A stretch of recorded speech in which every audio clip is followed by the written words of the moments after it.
7 मे 2024 रोजी भारतामध्ये, महाराष्ट्रासहित भारतामध्ये 17व्या लोकसभेसाठी इलेक्शन होत आहे, मतदान होत आहे।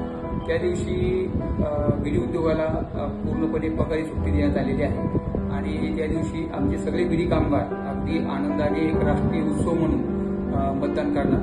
साधारणतः बीडी उद्योगामध्ये साधारणतः 50,000 बीडी कामगार आणि त्यांच्या घरामध्ये 4 म्हणजे कमीत कमी 2 ते 2.5 लाख मतदान सोलापूरमध्ये बीडी उद्योगातून होईल।